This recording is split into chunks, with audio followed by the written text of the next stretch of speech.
Okay, so for today's trick, I'm going to be giving my spectator a chance to win some money. And here's exactly how they're going to do so. In a moment, I'm going to be handing the deck over to the spectator, and they are going to cut the deck into 3 completely random piles. And I'm willing to bet $50 of my own money that they will find a king. If they are unable to find a king successfully, the money is theirs. All the risk on the magician, and only possible reward for the spectator. So the spectator takes the deck, and they cut it, let's say right here, and right here. 3 completely random piles. And again, some of them, they may be equal, they may not be. In this case, you can see that they're actually pretty decently equal, but it doesn't really make a huge difference. So card number 1 they cut to is here, card number 2 they cut to is here, and card number 3 they cut to is here. Now again, we are looking for a king. So in this case, we have the 2 of hearts, obviously not a king, but that is okay. We still have 2 more chances here.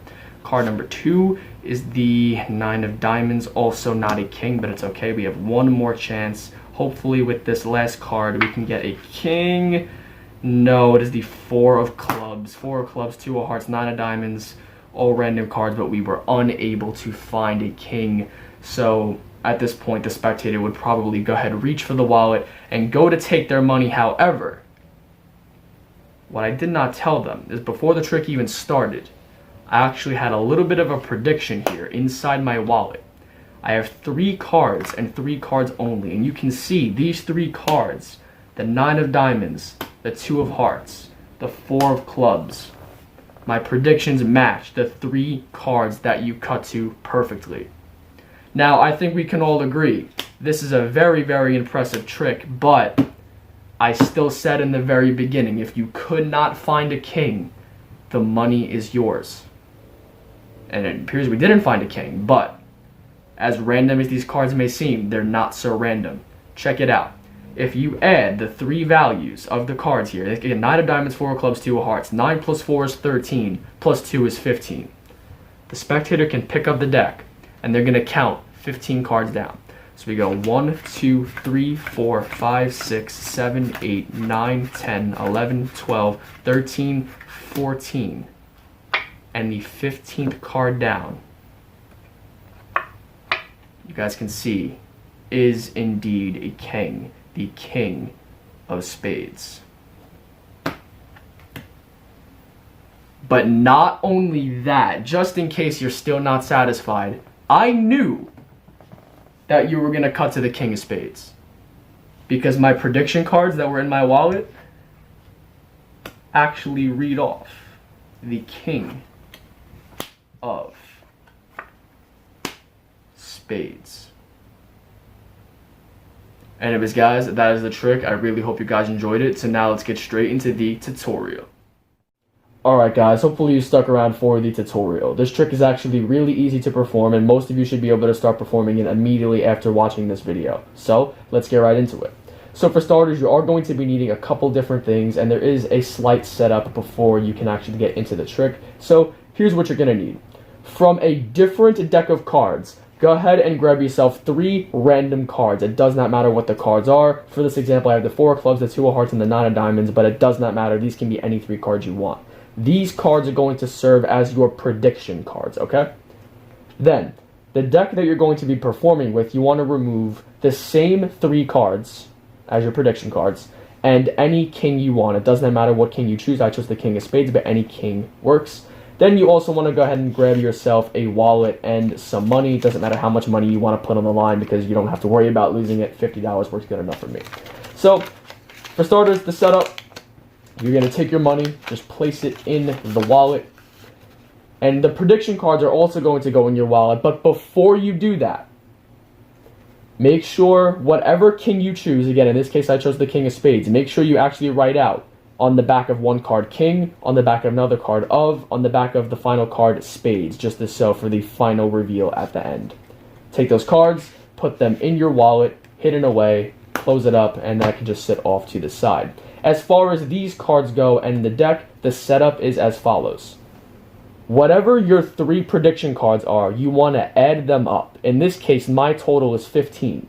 you're going to take your king and place it into the corresponding position to whatever these cards add up to. Again, mine is 15, so I'm going to put the king in the 15th position. But for example, maybe the 3 cards you're using add up to 12, so you put the king in the 12th position. I think that's pretty self-explanatory. But for me, it's 15, so we 1, 2, 3, 4, 5, 6, 7, 8, 9, 10, 11, 12, 13, 14. The king of spades goes into the 15th position, just as so. And then the 3 cards here, these are just going to go right on top of the deck, and now you are ready to perform. So to start off, you're going to explain to the spectator how they have a chance to win some money and just go over the rules. As you're doing this, you want to start giving the deck some false cuts, some false shuffles, anything that'll make it look like you're mixing up the deck. That was a triple false table cut that I just did right there. And then I topped it off by giving the deck what is known as the Zorro shuffle. This is a very, very convincing false shuffling technique from the front angle, of course, and it's very well worth learning. I will leave a link in the description box below to an in-depth tutorial on the Zorro shuffle. But you can false shuffle, false cut the deck any way you want. Just make it appear as if you're mixing up the deck when you're actually not.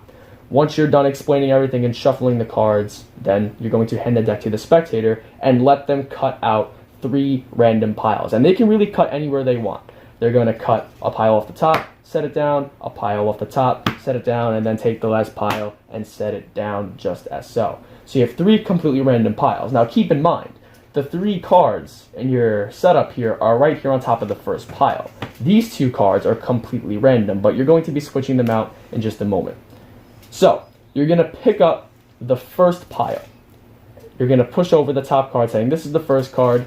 Take the top card from this pile, this is the second card, the top card, this is the third card. Because these are the 3 cards they actually cut to. However, before you do this, here's a little tip.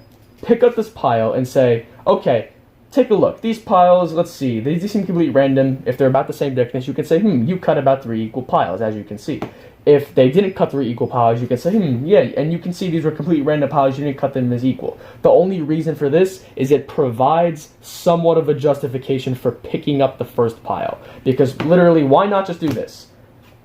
This would make the most sense. Just flip over the 3 cards they cut to right away. Why would I have to go through all the trouble of picking up this pile and flipping it over? It's kind of weird. But if you do something small like this, comparing the sizes of the piles, it provides a very small justification for holding the pile in your hand. Okay, just a little tip there.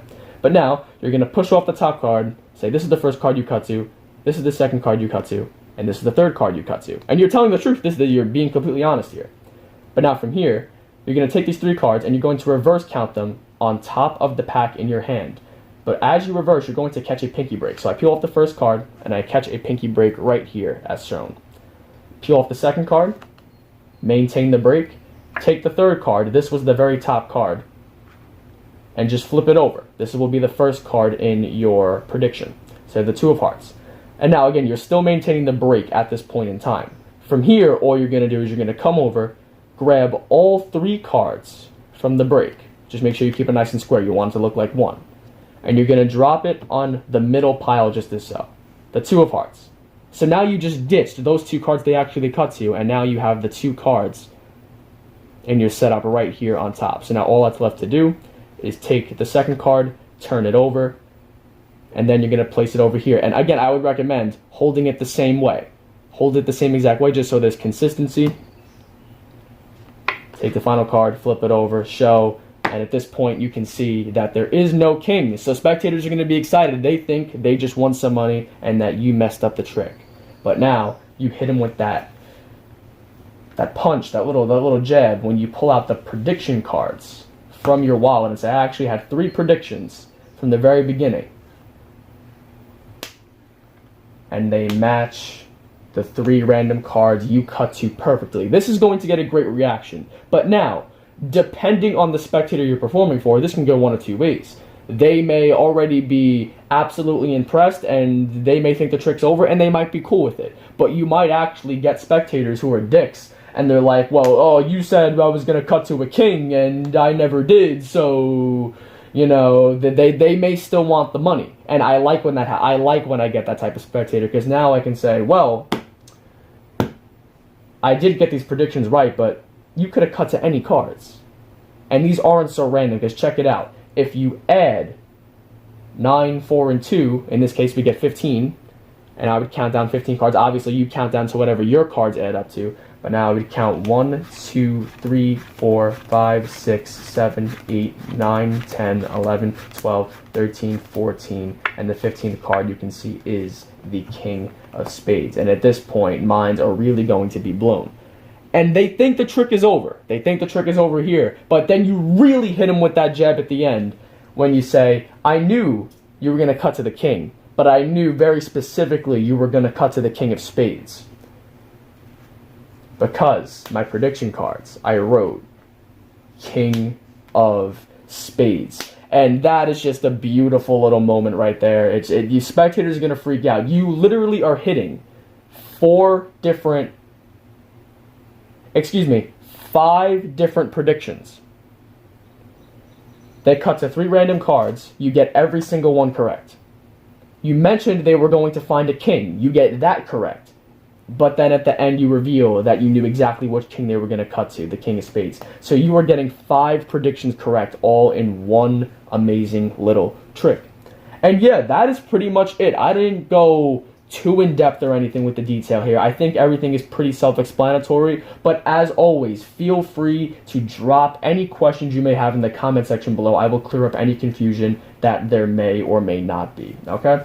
And I appreciate you guys taking your time out of your day to watch my video. Make sure you hit the like button, share the video with your friends, and of course, subscribe to the channel for more card trick content just like this. And that's it for this one. I'll see you guys for my next video. Cardtrix 8 signing off. Peace out.